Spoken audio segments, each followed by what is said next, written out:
What's going on, guys, and welcome to episode 321 of #AskGSM here today for Wednesday, March 18th, 2020. I am Graham GSM Matthews. Hope you guys are doing well.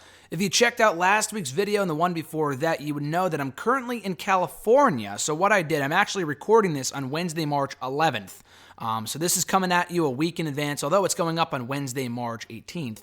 This was recorded 1 week in advance, like an Impact taping or not an AEW taping. It's like NXT used to be, where they would record 4 episodes in one, although I'm only doing it once this time.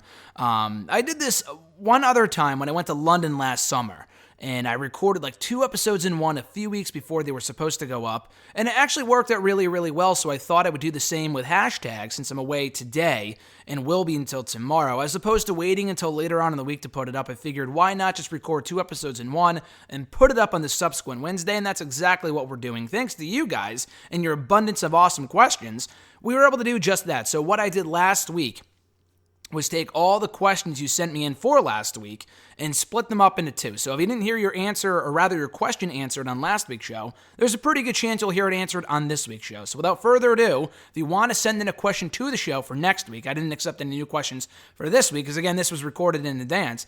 You could do so by tweeting me on the Twitter machine at WrestleRant with the hashtag AskGSM. Find me on Facebook as well, facebook.com/Graham.GSM.Matthews. Leave a comment on the post I usually put up on Tuesday nights, if not on the wall itself. And last but certainly not least, drop your question down below in the comment section on this very video. I'll include your question in next week's edition. So let's get started here first with FD from Facebook.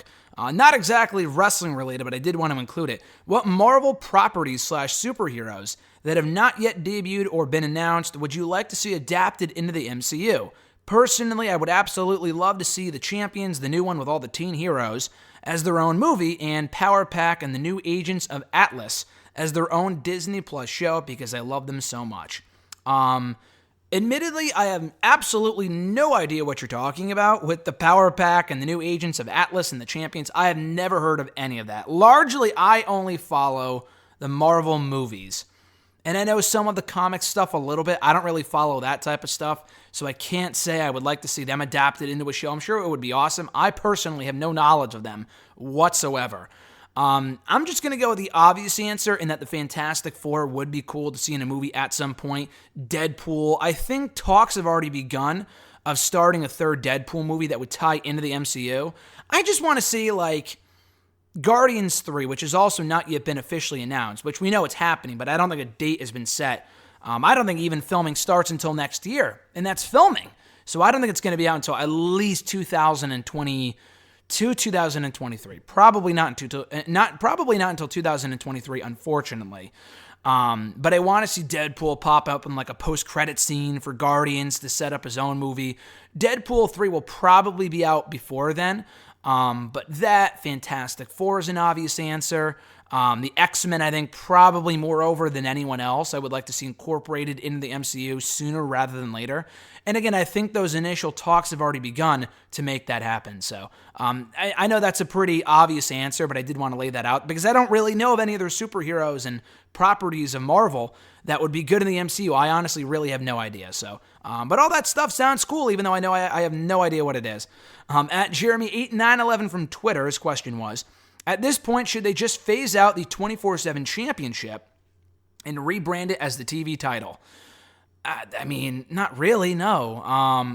Phase out the 24/7 championship, but no, don't rebrand it as anything else. I just got done talking about this, I think 2 or 3 weeks ago, from a question that John Ritland actually sent in about there being too many championships, and not just in WWE, but just in wrestling in general. Like NWA, I really don't think they need a national championship and a television championship. They already have a small enough roster as it is. Do they really need 2 secondary titles? The answer is no.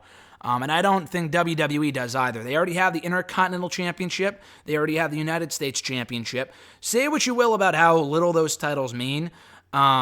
But at the same time, though, I mean, they kind of fill the quota of mid-card championships. The 24/7 championship for a time was fun for, like, the undercard talent.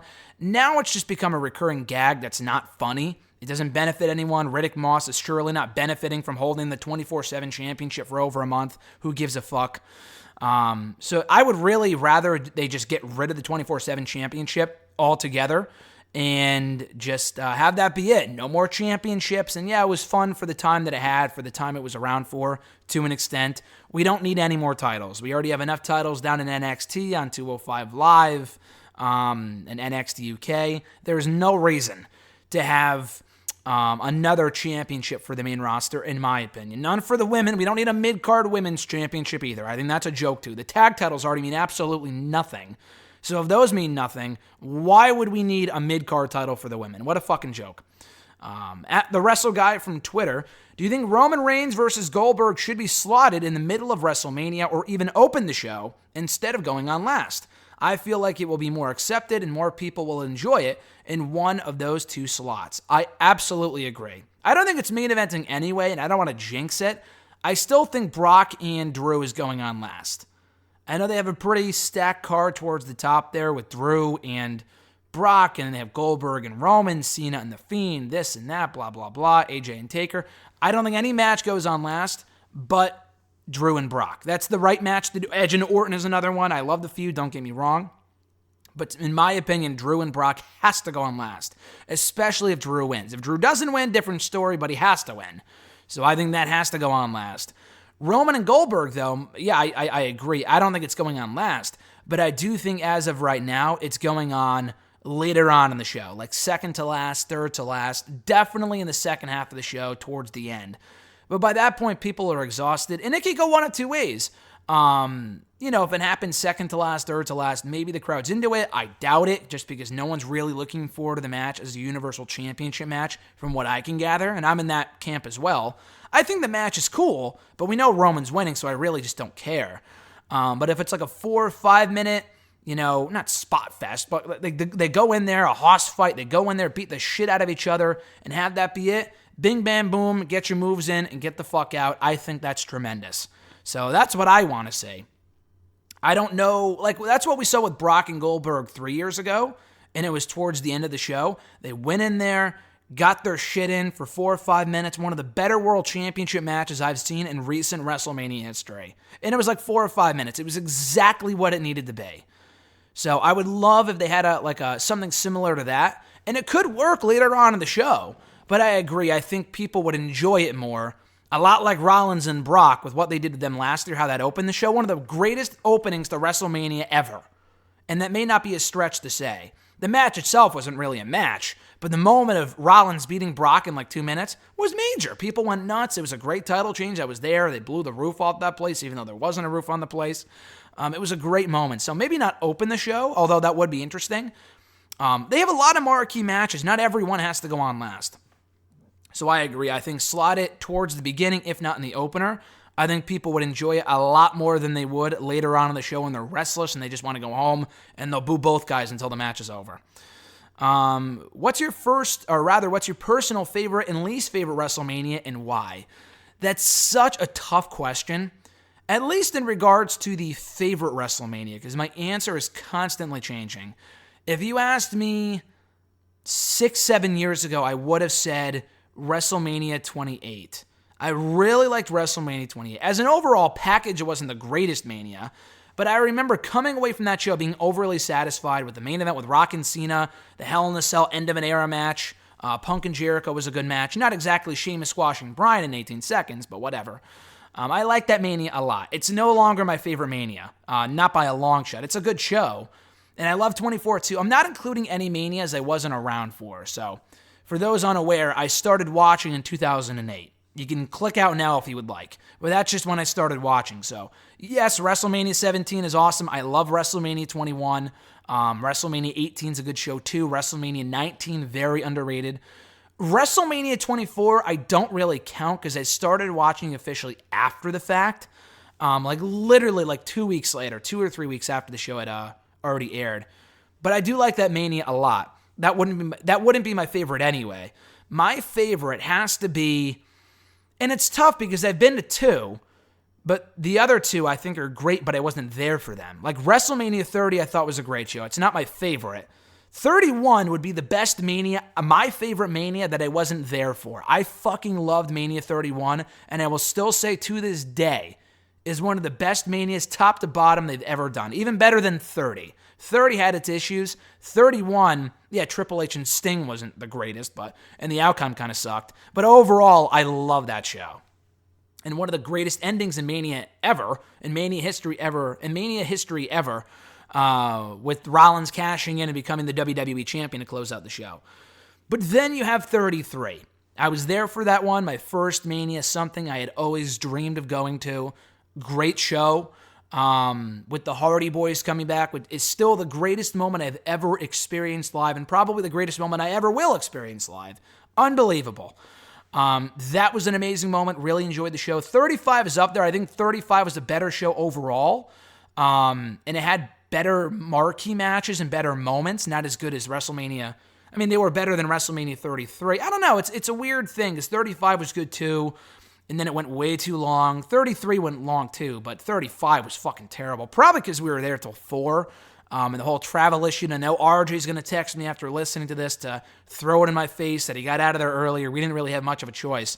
It was an absolute nightmare. But anyway, I really enjoyed WrestleMania 35 on the whole. Thought it was a great show. So it's hard to say. I can't say with certainty, it's 33 or 35 or 31. They're all great. I'd probably say 33 just because it was my first Mania and I'll never forget it. So probably WrestleMania 33, but 31 is up there, and 35 was also really, really good too. I'm sorry, that was from Sal. I thought I said it was from someone else. Yeah, it was from @TheWrestleGuy. The next question comes from, I'm sorry, I forgot to answer the second part of your question. Least favorite WrestleMania. That's not as difficult. I hated 27. The thing is, after 27, I didn't really say, that WrestleMania sucked until years later. I was like, wow, that really wasn't a good Mania. The Mania, I will say, immediately I thought was absolute shit, was 29. 32 was boring, too. I liked 32 for the moments, but overall, it was kind of a waste of a Mania, and that main event wasn't good between Roman Reigns and Triple H. 29, though, I was like, dude, that show sucked. 29 had, nothing on it. Punk and Taker was a great match. Other than that, absolutely just nothing. It did nothing for me. Del Rio and Swagger for the World Championship. Rock and Cena. What else was on that show? The Shield match was all right. I don't even think there was a women's match on that show. That was when they were supposed to do the 8-person tag team match with the Funkadactyls and the Rhodes Scholars, and that got canceled at the last second. Yeah, that show is so forgettable. Brock and Triple H, I enjoyed, but their other matches were better. Yeah, I didn't really like the show. I hated that show. My expectations weren't high going in. 27, I had higher expectations for, and it was a bigger disappointment. But 30, or rather 29, the build sucked. The event itself sucked. 2013 was not a great year, at least early on for WWE. Not a great year at all. So yeah, probably 29. Again, I'm not including Manias I wasn't a fan for, because if I did, then I would include, obviously, 9 and 11 were fucking terrible. Those shows were absolutely atrocious. I'm not a real big fan of the Attitude Era WrestleManias, aside from 17. Although those were way better than 9 and 11 and the other ones I mentioned. In recent years, 34 I didn't love, but it was a good show. I liked 34. It wasn't great, but I thought it was good. 33, people wouldn't say it was amazing, but I was there, so I enjoyed it. 32 was not good, but I thought 29 and 27 were way worse. If I had to choose between the two, what was worse, I'd probably say 29, although people will say 27 because Miz and Cena sucked and whatever. Yeah, I don't know. I think 27 had better matches with Orton and Edge, and then Triple H and Taker. I didn't like it at the time, but I liked it a lot more in retrospect. Rey Mysterio and Cody Rhodes was a good match. Edge and Del Rio had a good match. It's not as bad as people make it out to be, though it's definitely not a great WrestleMania. But I still say 29 was worse. Next question from @TimeBombZone from Twitter. Their question was, at WrestleMania, or after WrestleMania rather, do you see Becky Lynch turning heel? I mentioned this last week where I would rather Sheena beat Becky than Brock beating Drew. Because I feel like if Becky beat Sheena... Did I say Sheena beating Becky? I meant Becky beating Sheena. I don't want that at all. But if Becky beat Sheena, I feel like that would be a proper catalyst to turn Becky Lynch heel, which I feel like is only inevitable. There will come a time, maybe not right now, she's still very popular, where the fans will turn against her and she won't be as popular as she once was. And at that point, you got to turn her heel. I don't know if that's going to be after Mania. I think beating Shayna would expedite the process, though. So I don't see her turning heel after Mania. I think it's very possible. I think they've been planting the seeds with how she's come across on TV lately. There's no way. I mean, I feel like she's been coming out lately and acting more like a bitch than she ever was before. I know she's been the man for a while, and people will argue, oh, she's been acting like that since the start. I don't think so. She wasn't wearing the wacky king outfits like she was last week with the dumb robe and stuff a year ago. She definitely was not doing that shit.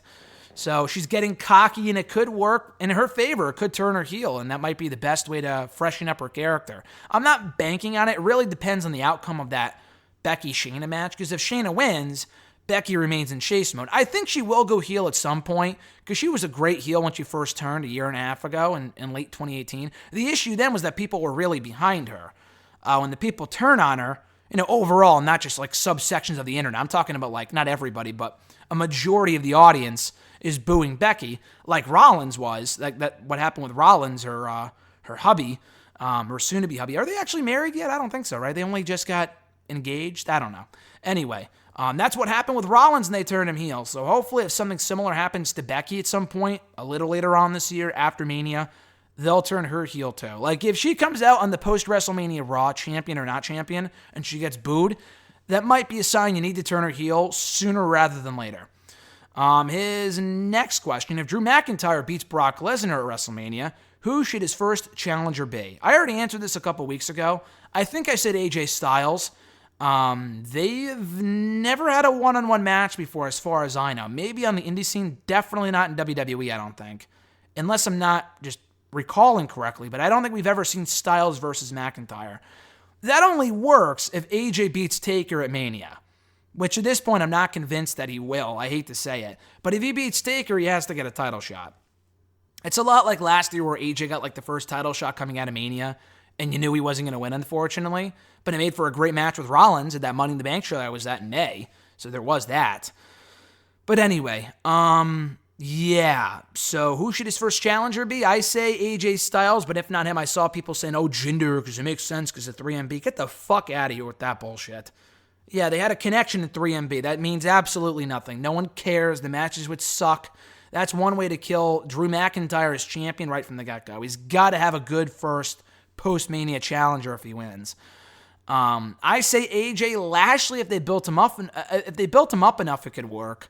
Right now, he means nothing, so probably not. They could always switch someone over from SmackDown like a Corbin, even though that does absolutely nothing for me. That's like the cure for insomnia. Owens, although he's a babyface. Rollins would be cool. Rollins and McIntyre for the championship would be cool. The only issue with that is that I think Rollins will likely lose at Mania to Kevin Owens. If he doesn't, then I guess, yeah, then you could do him and Drew. Kevin, should he win? I mean, he's gotten a lot over. He's gotten the better of Rollins more often than not in recent weeks. Though before that, he was losing a lot of multi-man matches to Rollins, so he probably should win at Mania. And then in that case, Hardy, I'm looking at something on my whiteboard in front of me, that's why. Not Jeff Hardy, I'm talking about Drew McIntyre. Drew and, what was I even just saying? I got completely off track and I lost my train of thought. Drew McIntyre versus, Seth Rollins would be a great match, but it wouldn't make any sense if Owens beat him at WrestleMania, so. Then again, AJ lost to Chris Jericho at WrestleMania 32, and then went on to become the number one contender to the WWE Championship right after Mania, so who the hell knows. At Iwagu91, do you think that Corey Graves should go back to Raw and replace Jerry Lawler by reuniting with Tom Phillips and Byron Saxton? No, I think the commentary teams are fine as they are. Definitely get rid of Lawler. I agree with that.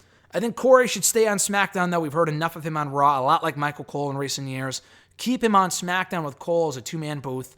Just get rid of Lawler. I think Tom and Byron work perfectly fine. There's no reason to have a three-man booth. We've said this before. You actually asked me this a week or two ago about the two-man booth and the three-man booth on Raw. Fox probably wanted the two-man booth, which is why we have that on SmackDown, and then a two-person, or rather a three-person booth on Raw. Jerry Lawler is just not needed. He adds absolutely nothing to the show. He knows who nobody is. He doesn't know anybody. He knows absolutely no one. So I would just boot him altogether.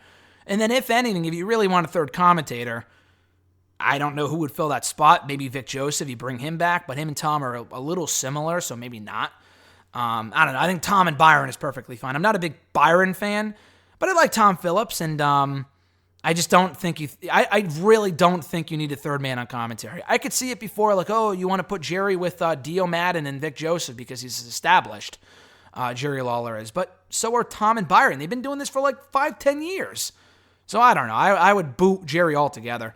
His second question, do you think that Davey Boy Smith Jr. should join AEW? The former David Hart Smith from WWE. Yeah, I think he'd be a good fit there. If anything, honestly, after seeing him on the bump recently, I know, well, first of all, it's not going to happen anytime soon. I think he recently signed a long-term deal with MLW, if I'm not mistaken. I'm pretty sure he's in MLW because he was in New Japan. He left there. MLW scooped him up, so I'm pretty sure they have him right now. They want to build around him. I may be wrong. At last check, though, I'm pretty sure he was there. So he's not going anywhere anytime soon. But if he was to leave there next year, the year after that, if it's not working out, I could see him coming back to WWE. He's one of those guys where WWE did nothing with him while they had him. And he's just much better now than he was 10 years ago. And I think he'd be a good fit, maybe in NXT. But I do think he'd be a better fit in AEW. They could do well with him in NXT. I just don't see a place for him on that show. Like Lance Archer, for example. He's gotten a lot better since we last saw him in WWE a decade ago. That being said, I just don't see him being brought into NXT to be NXT champion. Like Killer Cross, yeah. Lance Archer, Davey Boy Smith, not really. I think they're better fits, personally, in my opinion, for AEW. So it's not going to happen anytime soon. But again, let's say he leaves MLW within the next year or two. AEW, in my opinion, would be a very logical landing spot for him. His third question here, have you seen Will Ospreay in action? Of course I have. I've seen quite a bit of Will Ospreay. I don't watch a ton of New Japan, but any matches I've seen of his in New Japan have been absolutely amazing, some of the best of the year. Some would regard him as the greatest wrestler of 2019. It's hard to argue from the matches that I saw of his. I've seen him in Ring of Honor before. I saw him in person. I think he faced Matt Taven, which is such a fucking mismatch. And I like Matt Taven, but Taven winning that night, seems a little odd in retrospect. I think that was at Final Battle of 2017. So I've seen him in person before. Great athlete, great, one of the best in the world, I would say right now. Was he in Impact? I feel like he did a date or two in Impact. I don't think so. But I've definitely seen him in Ring of Honor. I've definitely seen him in New Japan. He's amazing. I don't know if WWE would do right by him. I know they offered him a contract at one point. He turned them down, rightfully so. He's right where he should be right now in New Japan. But yeah, I have seen Ospreay, and he's absolutely amazing. He is every bit as good as people say that he is. At Reborn Again, John Ritland from the YouTube machine. As always, check out his channel, Real Honesty with John Ritland. Awesome stuff. His question was, should WWE stop with the 3-person commentary teams for Raw, SmackDown, NXT, and even some pay-per-views? If so, who would you cut from each show? So yeah, I just got done talking about this, but I hate the 3-man commentary teams. Get rid of Lawler. That's the first and foremost. For the pay-per-views, should they get rid of the 3 commentary teams? Yeah, I don't think you need it, but I kind of get it. Like, you want as much variety from each brand as possible. You could have one Raw guy and one SmackDown guy. I think that works. They should have the Raw commentary team commentate the Raw matches and the SmackDown commentary team commentate the SmackDown matches. So I get that, but they really do not need a 3-man booth. Like, I know these people work hard all year and they want to include them at Mania, so I get it. For the pay-per-views, I don't think they need a 3-man booth. I could see why they do it. It's not necessary, but I get it.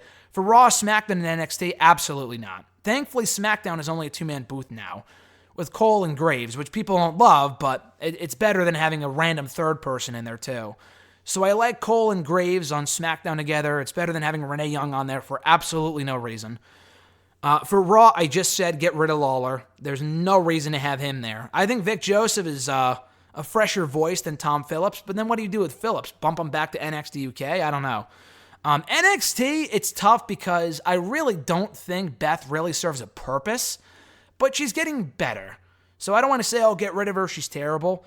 But listen, if you asked me to get rid of one person from that team, it's easily Beth. I mean, Nigel and Morrow are great. Beth does not serve a purpose at all, although she is improving. His next question, do you think WWE will start to take NXT on the road for their weekly live show? I ask because Dynamite is in bigger venues each week than NXT, and the crowds do seem hotter. Maybe WWE feels that NXT has finally outgrown Full Sail. So I've always been of two minds on this. I've said this before. The thing is, though, yes, NXT is the third brand. There is no doubting that. Now that it's on USA Network in a 2-hour time slot, it is absolutely a third brand. The issue with that is that you still utilize NXT as developmental.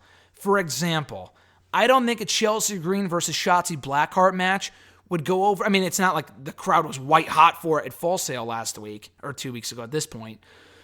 But at this, I don't see a bigger crowd in front of like a takeover level worthy crowd, like in front of a couple thousand people. I don't see that match going over too well. At the end of the day, I don't care what channel it's on. I don't care how many hours the weekly show has or how much exposure the brand has. It's still developmental.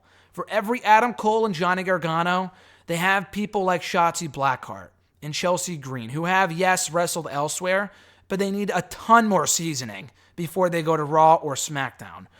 People like Bianca Belair was a prime example of that. She was not ready, but then she improved and she's gotten a lot better over the last 2 years. She was not ready when she first showed up. NXT is still developmental at the end of the day. Austin Theory, I don't think one of his matches would go over all too well in front of like a main roster level crowd. Not saying that these people going to these shows would be main roster fans. Like clearly they would be NXT fans. But the thing is, I mean, you say bigger venues. My automatic thought is, go to like Barclays Center. I'm thinking, now that I put more thought into it, I think venues such as like the Lowell Memorial Auditorium in Lowell, Massachusetts, where they usually run NXT house shows, would be perfect for that type of thing. Because they're smaller venues, but they're bigger than Full Sail. So yes, at some point they're going to have to take it on the road. You look at Dynamite and NXT side by side, two great shows. Which one would you rather watch? Probably Dynamite at first glance if you're not a hardcore wrestling fan, because it has a bigger setup, a more grand, appearance than NXT does in this dinky little university's hall or whatever, this auditorium. So, Dynamite will always be doing bigger crowds, and it's weird because NXT is more established, but Dynamite is just a hotter product right now, I would say, in terms of tickets and stuff. I don't think if they took NXT on the road, it would do that well at all. I really don't. Maybe if they were doing smaller arenas, like they do with their house shows, that could work. But they're not going to be doing the same venues that Dynamite is doing, like not by a long shot. Not to say that Dynamite's attendance is through the roof right now. It was bound to go down at some point, but I still do think they would bring in more people because they have more stars on their roster than NXT does, because they're not really, AEW isn't developmental. The idea behind AEW is, they're creating new stars, but Dark is kind of their like developmental show where they get people ready and give them more wins, stuff like that. Not to say that Marco Stunt is a bigger star because he wrestles on Dynamite compared to Adam Cole or Gargano because they wrestle in front of 300 people at Full Sail. Not to say that at all. But in terms of ticket sales, I really don't see NXT.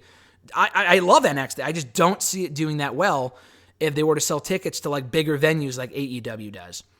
Anyway, next question also from John. Non-wrestling related, but has there been a movie or movies released in the last couple of years that you thought would be trash but were actually good? Also, the flip side, what movies did you think would be great but ended up sucking horribly? Obviously you're a better person to answer this question than I am because I don't see nearly as many movies as you, I don't think. But I do see a lot of movies, and a lot of them blend together. Some movies stand out. I can only kind of speak for recent years, the stuff that kind of stands out in my mind. I will say this. Zoolander 2, not that I expected it to be a classic, but I was looking forward to it. I really enjoyed the original. Granted, the sequel came out 15 years later. That probably should have been the first indicator it wasn't going to be great.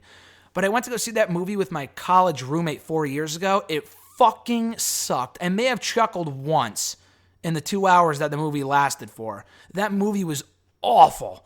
Absolutely awful. Didn't expect it to be great, but I expected it to be a lot better than that. That movie was terrible. Another movie, let me think, that I thought would be good but ended up being bad. Not Venom. I thought Venom was good. Predator. Predator about a year and a half ago. I thought that would be a lot better. I enjoyed the original Predator, and I saw this most recent remake. I thought it fucking sucked. Nothing made sense. And I know that's par for the course with movies like this, but I just thought it was insanely stupid. It was such a bad movie, in my opinion. It was so bad. So Predator fit that bill. The other movie, Zoolander 2. I'm trying to think of other movies I've seen that I thought would be like, oh my God, this was bad. On the flip side, before I can come up with other ones that I thought would be great that ended up being just terrible, Star Wars being one of them. I've enjoyed the recent Star Wars movies. They were not nearly as good as I hoped they would be. They weren't shit, as many other people say they are. I didn't think they were shit anyway. But they were definitely not at the level of epicness they should have been at. So definitely the Star Wars movies as well. For movies I thought would be shit and ended up being great, not that I thought it would be shit, I just had no expectation of it whatsoever. So a couple of years ago, I went to go see The Greatest Showman. Zero expectations. I only went to go see it because it was the day after Christmas, wanted to go see something. I think I had already seen Jumanji was out, but I don't know why I didn't see Jumanji. But anyway, I saw Greatest Showman. I really didn't care about, the Barnum and Bailey circus. Like, I like the circus, but, who cares about the story of it? Saw the movie, was blown away. It's one of my favorite movies now. Fucking love Greatest Showman. And I'm not even a big musical guy. I thought that movie was outstanding. I love Hugh Jackman. The acting was great. The story was great. Whether it was embellished or not, it was a great story, great acting, great songs, one of the best soundtracks in recent years from any movie, in my opinion. Fucking love Greatest Showman. Another movie, speaking of my roommate from earlier, he took me to go see Krampus, which was not critically acclaimed. I liked Krampus. I mentioned this, I think, on one of the Christmas shows a couple months ago. He was all about Krampus. He had told me all about it before we went to go see the movie. Not just before we saw the movie, but like literally years in advance. Maybe a year or two in advance before the movie was even announced. He knew about the legend of Krampus, and, it was from the same director that made that Trick or Treat movie back in 2007, I want to say. And I liked that movie a lot when he showed me, but Krampus just sounded dumb. I really had no desire to go see it at all. To his credit, though, I liked the movie a lot. I did. I didn't love it, but I thought it was a very good movie. Not one of my favorite Christmas movies, but, I saw it. I watched it back for the first time, I think, since then, for Christmas this past year, and I enjoyed it. I like Krampus. It was a lot better than I thought it would be. So that exceeded expectations. Greatest Showman exceeded expectations. I'm sure there's more I'm just not thinking of. Again, I've seen so many fucking movies, but those definitely come to mind. Next question, also from John. Should AEW introduce a mid-card title soon? Also, who do you think should be the first champion? I've mentioned this before, but absolutely, they absolutely need a mid-card title. If it came down to, should we incorporate a mid-card title or a trios title? Definitely a mid-card title. I know they have a lot of trios right now, and they could do an intergender thing.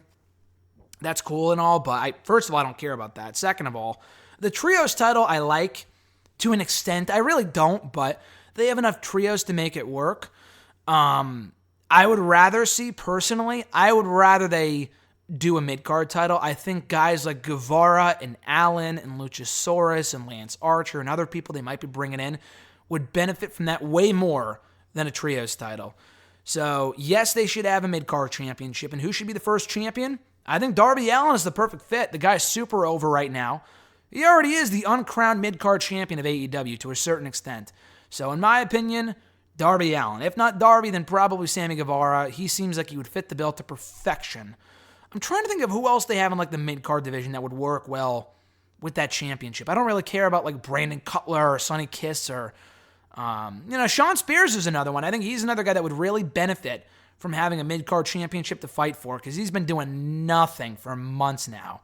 Absolutely nothing. The guy's been floundering beyond belief. So I think he would be better off in a mid-card championship picture than whatever the hell he's doing right now. The whole tag team thing, it's cute and all, but he's teaming with losers and it's going nowhere. This guy was one of the hottest heels when they first turned him heel and they brought him in last summer, and now he's doing nothing. So I think he could really benefit from mid-card championship. If not them, then probably Cody, since he can't fight for the world championship anyway. Although I feel like putting the championship on him from the get-go would kind of feel like nepotism, but whatever. At noob_n_co 1991, if Shayna Baszler wins the Raw Women's Championship at WrestleMania, who will be her first major feud on the main roster post-WrestleMania 36? I would start with Natalya. Maybe we'll see some history between the two, and I would save Asuka for SummerSlam. I'm not sure what history you're alluding to. I have seen no history. Maybe with Ronda being Natalya's friend, maybe. The fact that Shayna tapped her out in 2 minutes at Elimination Chamber. So that's why I say no to Natalya, because a Shayna-Natalya feud, and I think in my opinion, would put me to fucking sleep. I like Becky a lot, but not even the Becky-Natalya feud last year really did anything for me at all. Natalya is a perennial contender at this point. I know she was SmackDown Women's Champion a few years ago. That was bizarre. That was like her last hurrah. She is good, but she is so dreadfully boring as a character. I could not muster up a fuck to give about Natalya versus Shayna Baszler for the Raw Women's Championship. That's the equivalent of doing Jinder Mahal versus Drew or Drew versus Baron Corbin at the WrestleMania. God, no. No, thank you. So Natalya, no. Yeah, it's an easy win for Sheena, but the feud would be just completely boring. Maybe it's a quick TV match, but that's about it. Plus, why would anyone take Natalya seriously after Sheena tapped her out within seconds at Elimination Chamber? Why the fuck would I take her seriously after that? So, anyway, no to Natalya versus Sheena. But who would her first feud be with? Well, personally, I would like to see the Becky-Sheena feud continue. I think it's got to be Becky versus Sheena for a while. There's more to explore there beyond what they're doing just now, right now with the two. So I would like to see the feud continue. Other than that, it would have to be Asuka. I mean, who really in that Raw Women's division is much of a threat to Shayna as Asuka is, aside from Becky? Charlotte, but what is Charlotte going to do? Fail to beat Rhea, then go for the Raw Women's Championship against Shayna? I would save that for later down the road, personally, in my opinion. You could do the Queen versus the Queen of Spades. It writes itself, but I would not give that away so soon. Asuka is not in the top tier of that division, in my opinion. You have Becky, you have Sheena, you have Charlotte. Asuka is not in the top three. She's great, but she's a tag team champion right now. She already lost to Becky a bunch of times. So I don't think you save her for SummerSlam. Just do it right after WrestleMania. I know it's like a big feud, the two former NXT Women's Champions, and yeah, it's a big feud. It's not as big as Sheena versus Charlotte or Sheena versus Becky. So I would do it after WrestleMania. If they don't continue the Sheena-Becky feud, that is. So after that feud runs its course, is what I meant to say, then do Sheena versus Asuka, in my opinion, assuming they're not still the tag team champions at that point. But I guess it doesn't matter because it's not like they give a shit about those titles anyway. At Scarlet1 from Twitter, are you shocked by the push of Riddick Moss? And they directed me to a tweet that he tweeted out last week or so. About how, people, he kind of played out the reports that people were frustrated about Cedric and Ricochet specifically being fed to him. He tweeted about how, he's just a better athlete and he looks more physically imposing. All right, dude, but in the ring, you're as bland as bread. He is so fucking boring. I mean, Riddick Moss was nothing special in NXT, and then they called him up out of nowhere to Raw to be the 24/7 champion. Who cares? We still know nothing about the guy, aside from the fact that he was Mojo Rawley's linebacker for a week or two. Who cares? Am I shocked by the push? I mean, maybe Vince loves the build. I'm not shocked by anything anymore when it comes to this company. In some cases, yes. In this, no. Take one look at the guy. Can you imagine why Vince would want to push him? It's very obvious. He does nothing in the ring. Character-wise, he does nothing for me. The whole Riddick regimen. What? What does that even mean? What does that even mean? They've established nothing in regards to the Riddick regimen in the main roster. Maybe in NXT they were teasing it, but they've done nothing along those lines on the main roster. So why is it on his Titantron? It makes no sense. So it doesn't really surprise me, but it is disappointing that people like him are getting opportunities when guys like Ricochet and Cedric aren't. So I know Ricochet recently got a shot at the WWE Championship on pay-per-view. Ooh, big whoop. He was squashed in 90 seconds. So how much of an opportunity really was that when you think about it? But anyway, I'm not shocked by his push, but it is disappointing when they focus more on guys like him who have very little to offer. I'm sure he's a nice guy. As a performer, he bores me to tears. When other guys like Ricochet and Cedric are being relegated to main event every week, that to me is a joke. Final question of the day from @RJ_Marceau from the Twitter machine. Mr. Marceau's question was, who do you think are the 3 to 4 best managers, valets, or muscles currently in the world of wrestling? That's a great question. The issue is that I couldn't think of many managers. I'm thinking in my head, okay, WWE, NXT, AEW, Impact, Ring of Honor, what managers are there? Honestly, there's not a ton. There really aren't a lot of managers currently in wrestling. I think the best above and beyond, it's not even a question, is Paul Heyman. Yes, his promos sometimes get repetitive, but I mean, he's still the best manager, advocate, what have you in the business. So definitely Paul Heyman. The only other two I could include, Tully Blanchard's a good manager for Sean. It's random as fuck. RJ and I said that when it first was announced a year ago, and it still doesn't make any sense. I like Tully, but we don't see enough of him on TV to really get a grasp of how good of a manager he is for what's his name, for Sean Spears. So I can't really say Tully. Arn Anderson is, again, another unnecessary manager. I'm glad that AEW is doing that stuff, but Arn Anderson is a great manager. For Cody, it just kind of seems unnecessary. Zelina Vega, I would say, is a great manager. She's been doing great work with Andrade for years now, and most recently, Angel Garza. So in my top 3, I would say Paul Heyman, Zelina Vega. I don't watch New Japan, so I mean, people are, I know people would say Gato or whatever. He's been a manager for the longest time. But from what I've seen, I would say Paul Heyman, Zelina Vega, and Wardlow. I know he hasn't been on TV a whole lot, but I think he's the perfect muscle for MJF. We saw his match with Cody. He seems pretty good. And so far, he's been a great heavy for MJF. I think it's just a match made in heaven. It just makes sense.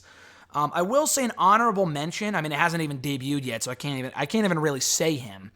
But Jake Roberts, I love the idea of him as a manager, and I love the idea even more of him managing Brody Lee. It may have already happened on TV by this point, but I wrote an article about why it should happen last week, by the time this goes up, for Daily DDT. Check it out if you haven't already. I love the idea of those guys together. I think it just, again, a match made in heaven. So Jake Roberts would be on this list if it was more confirmed, but it's not. Brandy Rhodes is a good valet too, but she's not really around enough to really, to say, oh yeah, she's a great valet like she was with Cody and then she wasn't. Now she's back with Cody. Now she's doing managerial stuff for Dustin Rhodes and QT Marshall. Who cares? What other managers are there, though? I know there's Robert Stone in NXT. I like Robbie E or whatever, but we haven't really seen enough of him to really get a grasp of how good of a manager he is. There's a few people. I loved Maurice with The Miz, but she hasn't been around in years. I don't even really know who else there is. Lana I liked with Rusev years ago. In recent years are really just whatever. Like you're talking currently. So Lana, no. I know there's Gama Singh for the Desi Hit Squad. I mean, he seems like a good character, but I could not give two shits about the Desi Hit Squad over an Impact. Ring of Honor, they have that Amy Rose. Is her name Amy Rose or something like that? She manages Ken and King. We know nothing about the chick, so I can't say her either. That's mostly everything from. I mean, I'm sure there's more. I'm sure there's got to be one I'm not thinking of. But like as far as I can tell, MVP I think would be a great manager too. But as far as I can tell, there aren't many like great, holy shit, awesome managers right now in wrestling. At least for major promotions that I can think of. There's a guy, I gotta shout his name out here, Jared Silverclight. He does great work for Northeast Wrestling. He's managed a ton of performers. Wrecking Ball Legursky, Thrill Ride Jimmy Preston, recently Richard Holiday, Ron Zombie in recent years for NEW. He does great work. No one would know who he is unless you live in the Northeast. I got to give him a shout out. I think he's a great manager. He is exactly what more wrestling promotions need. But other than him, I mean, yeah, Paul Heyman, Zelina Vega, Wardlow to an extent. That's about it. I know Dakota Kai has Raquel Gonzalez now, and she's been fine so far, but again, hasn't been around long enough for me to get a good enough grasp as to how good of a manager she will be, or heavy, or whatever. But I do think Jake Roberts will end up on this list, and I would love to say Tully, but we just haven't seen enough of him on AEW TV to say that he's a great manager for Sean Spears. Ever since they joined forces, Sean Spears has lost a lot of his matches, has lost far more than he's won, and has ended up on Dark. So really, how good of a manager is Tully Blanchard? Anyway, guys, that's going to do it for episode 329 of #AskGSM here today. Thank you so much for checking out the show, as always. And thank you for sending in the questions last week for me to record in advance. I really appreciate it. I don't think we'll have to do this again anytime soon. It's very rare I have to do this, but I don't really go, away often for like this long period of time, like for 5 days. But currently I am in California, not as I'm recording this, but as you're listening to this. I'll be headed home later today, and we'll be back to normal next week with episode 330 as we quickly approach WrestleMania. So with that being said, if you want to send in a question to the show, you can do so by tweeting me on the Twitter machine, as always, at WrestleRant with the hashtag AskGSM. Find me on Facebook at facebook.com/graham.gsm.matthews. Drop a comment on the post I usually put up on Tuesday nights, if not on the wall itself. And last but certainly not least, drop your question down below in the comment section on this very video. I'll include your question in next week's edition. So with all that being said, guys, have a great rest of your week, and I'll try to enjoy the rest of my stay in California. Pray for me, make sure I don't get coronavirus. And I say that with absolute sincerity because I know it's spreading like wildfire at this point. Not nearly as bad as the media is making it out to be, but I think it's officially classified as a pandemic, which is pretty bad. So hopefully I come back with 100% health, and I'll be here to record the show next week. Until next time, guys, I'm Graham GSM Matthews, and I'll catch your ass down the road.